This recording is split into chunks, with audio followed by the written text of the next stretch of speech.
Bom dia, irmãos. Graça e paz a todos. Vamos seguir nossa visão panorâmica. 1 Samuel, capítulo 17. Golias, o guerreiro dos filisteus. O que acontece? O exército de Israel está no monte, o exército de Golias está no outro, e tem um vale no meio deles. E durante 40 dias, o exército se apresenta um de frente para o outro, e Golias ele vai à frente e confronta os israelitas, pedindo um guerreiro que o enfrentasse. E se vencesse, os filisteus seriam seus escravos, ou vice-versa. Se Israel perdesse, os israelitas seriam escravos dos filisteus. Mas durante esses 40 dias, ninguém ousa confrontar, ou quer dizer, ousa enfrentar Golias.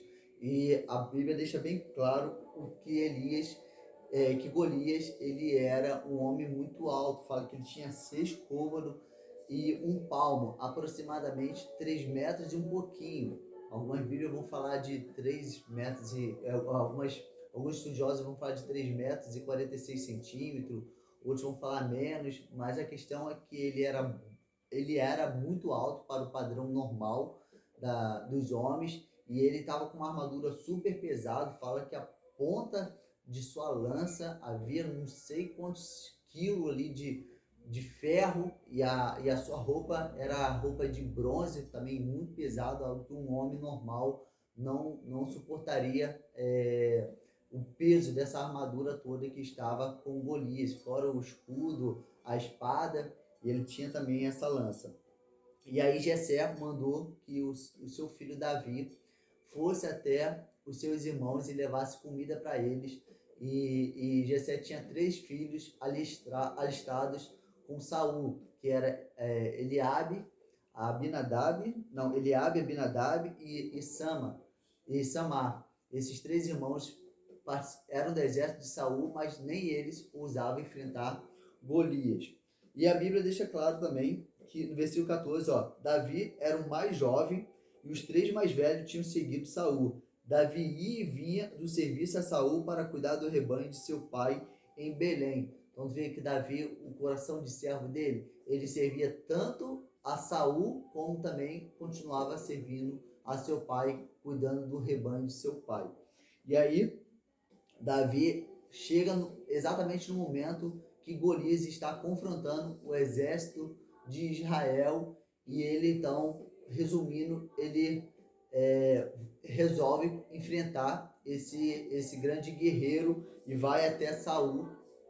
E Saul tenta dar a sua armadura para ele, mas ele não consegue. E a Bíblia deixa relato que ele, perante os homens, Davi é como uma criança, é bem pequeno diante dos homens ali, bem novo, e ele não consegue suportar a armadura de Saul. Então ele retira e ele vai enfrentar Golias apenas com 5 pedras à sua funda, que é um tipo de estilingue da época.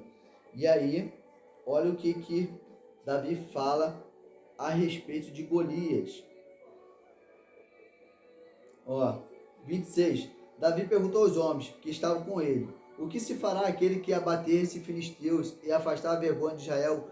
Quem é esse filisteu incircunciso para insultar os exércitos do Deus vivo? Irmão, sabe o que Davi está dizendo para ele? Está dizendo assim: quem é esse sem aliança? A circuncisão fala de aliança. Ele está dizendo assim: nós somos aqueles que têm uma aliança com Deus vivo. Esse aí não tem aliança com Deus vivo. Quem é ele para confrontar o Deus vivo, o Senhor dos Exércitos? Isso que o Senhor está dizendo, que Davi está dizendo. E imagina Deus ouvindo essas palavras de Davi. Davi ainda fala algo interessante. Ele fala para Saul assim: Saul, você diz que Golias é experimentado na guerra, mas eu quero dizer para você, eu também sou. Eu sou jovem ainda, mas eu já venci grandes gigantes. Eu já venci o urso, eu já venci o leão. Mas eu não venci pelas minhas forças, eu não venci pela minha coragem. Eu venci com a ajuda do Senhor. Olha o que ele fala, versículo 36. O teu servo venceu o leão e o urso, e assim será com esse incircunciso filisteu, como se fosse um deles, pois desafiou as linhas do Deus vivo. Davi acrescentou mais: Yahvé que me livrou das guerras. do leão e do urso, me livrará também das mãos desses filisteus. Cara, isso é lindo demais. Eu fico tentando imaginar Deus ouvindo isso. Tu acha que Deus não iria responder a esse homem inclinado totalmente ao Senhor? Esse homem que está experimentado na presença do Senhor, que já tinha vencido o urso, o leão com a presença do Senhor. Cara, isso foi muito lindo. E aí, ele então vai ao combate, confrontar Golias, e ele atira com a sua funda uma dessas 5 pedras lisas, e ela é encravada na testa de Golias, ele cai morto ali, e Davi vai lá e decepa a sua cabeça. Ele é decepado. E aí a cabeça dele é levada para Saul, e ele fala que as armas dele é levado para a tenda de Davi. Olha, versículo 54, Davi apoiou a cabeça do filisteu e a levou a Jerusalém, e as suas armas ele a levou para a sua tenda. Então Davi tinha uma tenda ali também. Não sei agora se era uma tenda realmente dele ou se era uma tenda de Saul, mas a questão que fala que Davi, olha, e as suas armas ele levou para a sua tenda. Então parece que estava na tenda realmente que era de Davi, as armas de Saul, de Golias. E aí Saul ficou sabendo disso, queria saber quem era esse menino. Engraçado que ele já aparentemente parece que ele já sabia quem era, né? Por causa que ele foi chamado lá na casa de Jessé para tocar a harpa para ele, mas dá a entender que ele ainda não conhecia Davi.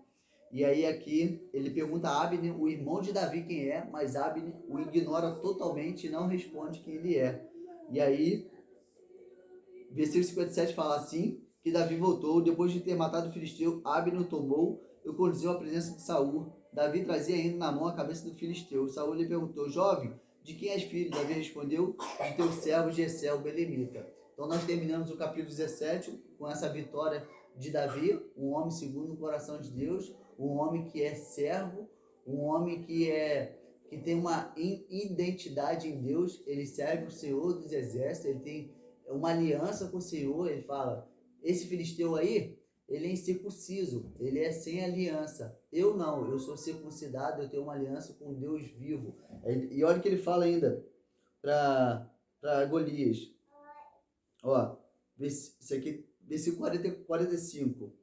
Mas Davi retrucou o filisteu, tu vens contra mim, contra espada, lança e escudo. Eu, porém, venho a ti em nome de Yahvé dos exércitos, o Deus das linhas de frente de Israel, que desafiastes. Hoje mesmo Yahvé te entregará em minhas mãos, eu te ferirei e te deceparei a cabeça. Tá vendo? Então, Davi é um homem de aliança e um homem de identidade, e por isso ele tem essa postura e essa vitória. Que Deus nos conceda essa graça de termos um coração de servo, de não queremos ser grandes a ponto de querer pisar nas pessoas, não. Que o Senhor fala, né? Se você quer ser o maior, que você se posicione como o menor. Então, se você quer crescer no reino de Deus, a jornada de crescer no reino de Deus é a jornada de descer, né? A jornada de se inclinar, de dar as mãos para que o outro vá mais alto, avante, sempre lançando as pessoas avante, ou lançando as pessoas mais para perto de Deus, nunca querer puxar o tapete das pessoas. Porque se você tenta puxar o tapete de alguém, você que está caindo. Amém, irmãos? Então, graça e paz a todos, que possamos aprender essa dinâmica do crescimento espiritual, que é servir, amar o próximo como a nós mesmos. E nós só podemos amar o próximo se nós vivermos o primeiro mandamento. Então, nós recebemos o amor de Deus em nosso coração, e esse amor começa a transbordar a ponto de a gente amar as pessoas. Fui!